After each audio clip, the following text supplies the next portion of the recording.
What is actually changing on social media right now? Now, there has genuinely been so many big changes to social media in the last couple of weeks, and in this video, I'm going to talk about them and tell you all about them. Welcome back to the channel. Now today, as I said, we're going to talk about the changes that have happened in social media. And first off, we're going to talk Meta. Now, for anyone that doesn't know what Meta is, it's basically the big group that controls Facebook and Instagram. Now, recently you might have seen a big change, especially on your Instagram. Meta have introduced that you can pay $3.99 per month to remove ads. Now, what does this mean? What does this mean for you and your Instagram? Now, for the longest time ever, Facebook and Instagram has been free. You can be verified and all that stuff on Instagram and Facebook, but for the majority of it, for everyone, for the normal user, it's been free. But that is now changing with regards to their ads. $3.99 per month to remove ads. Now, personally, I won't be doing it. I'm not paying that. I don't mind the ads on Instagram and stuff like that. They're a bit of a pain sometimes, but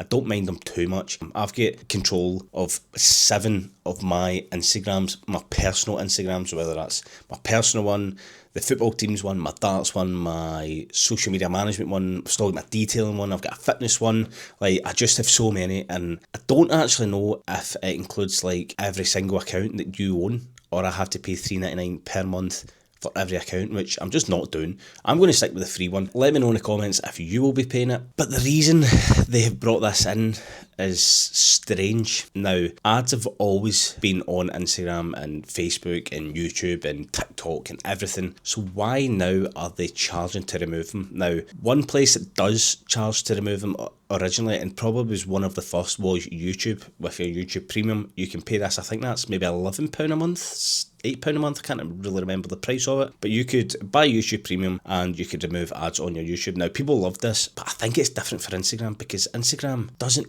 really get involved apart from on your feed. Like, it's not really like you're watching, say you're scrolling through the Reels tab and they come up. YouTube, obviously, you're sitting watching a YouTube video, say you're having your dinner, and the most annoying thing is when you get a minute long ads nowadays and you just can't skip them. That's annoying. So I understand YouTube Premium, but I genuinely do not understand why Meta have introduced this. From a financial side, I get it, why they're doing it, but power now is not with the advertisers, it's technically with you, but in a way it's technically now only with Meta. So Meta have basically forced you to pay $3.99 a month or continue to watch the ads. Now, originally ads would pay Meta and they would just be put on, but now Meta have basically been like, nah, do you know what, we can make money here, so if you want to pay us for ads, happy days, but we're going to start charging our customers to remove these ads, which means they get the money and the ads and the brands don't actually get the money. Now, this is actually quite sly, maybe, in a way. It is fairly new, so there's going to be a lot of changes to it. There's going to be more information coming out, but as I said, $3.99 per month at the minute. That will rise, believe me, that will go up in price eventually. $3.99 per month right now, and that is a massive thing on Instagram, because Instagram itself has always been free and Facebook has always been free, but now to remove ads you have to pay. As I said, let me know in the comments if you'll be paying for them. I certainly won't be. I don't mind my ads. Now, we've dealt with Meta and Facebook and Instagram. Now we're going to talk about TikTok.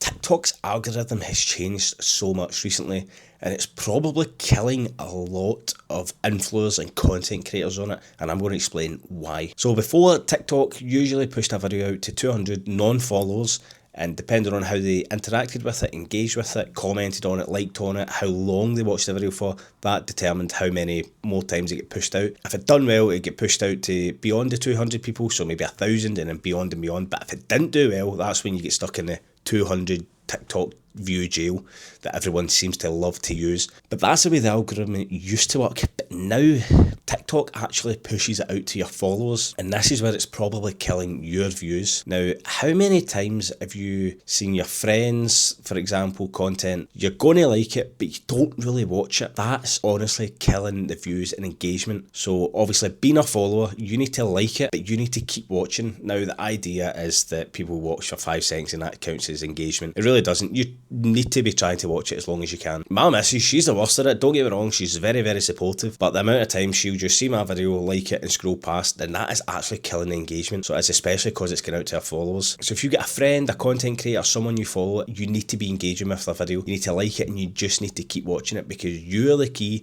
to boosting that video. Now, obviously, a lot of content creators do get paid for their engagement, and they created a program. I think it's like 10,000 followers you need, and then it's minute-long videos, qualifying views are over 5 seconds, and then you can make so much money from it. So if a lot of these followers of yours are just seeing the video, liking it, scrolling past, they're not counting. Like, you're actually going to lose out on money. So big, massive thing. See, if you're a follower of someone, then please like the video, comment on the video, share it, repost it, but just keep watching, especially if it's just a new video that's just came out. Just please interact with it, engage with it, because it's going to help that creator or business or brand so much. Now, there is other social medias like LinkedIn. There's not really been much development on that. Now, people think LinkedIn isn't really a social media. It is. It's a more professional social media. Now, again, YouTube, that is a social media. That's not really changing. YouTube Shorts, as I spoke about before, make sure you're utilising YouTube Shorts if you're a content creator or a business or brand. The views that you can get on it are genuinely amazing. I think I'm over at 50,000 views on this account alone so far, just from my shorts. I think my darts one is over at 200,000 views, so genuinely do not sleep on YouTube Shorts. But there's not been much change to that. Snapchat, again, another social media that people can make big money from. There's not been many developments on that. So the Meta and the TikTok ones, the Meta obviously with the ads, and the TikTok ones with the algorithm are the two main ones. But in 2026, all social medias will change in some way, and I will make sure I will keep you up to date. And the way that you can keep up to date by following me, liking this video and sharing it about, because as soon as new updates and new developments come out, I will make sure I cover them. Let everyone know the developments on Meta and on TikTok. The TikTok one is genuinely massive. The Meta one, I'm not too fussed on, to be honest, as I said, because it's basically you pay for it or you don't pay for it. It's not going to change your experience that much. You might just see more ads, obviously, if you don't pay for it. If you do pay for it, you're not going to see any ads. The TikTok one is a massive one, because that can make or break a brand, a business, a content creators on TikTok. So if you're not engaging properly with videos, then they're going to flop. And I hate it, because you see sometimes so much work has been put into a TikTok video. I know myself how much work can be put into a TikTok video, especially if I was doing the car detailing and even the social media management stuff there now. It's not just about putting your phone down, filming a 60-second clip, and that's it. You need to think of an idea, you need to edit it. And don't get me wrong, some of the best TikToks are when you just plank your phone down and just talk to the camera. But if you're a business or brand, this is very hard to do, because these talking to the camera ones are generally just about generic, silly stuff like your everyday person's talking about. Obviously, if you're a business, a brand, or even a content creator, you need to be smart on what you're posting. So please, if you're seeing this, if you follow people on TikTok, if you follow me on TikTok, just like it, engage with it, comment on it, share it, repost it, do whatever you do, especially if the videos just came out, because it can genuinely make or break someone's career on social media. So as I said, spread this about, let everyone know about the Meta updates and the TikTok updates, and make sure to subscribe to the channel, and I shall see you next week.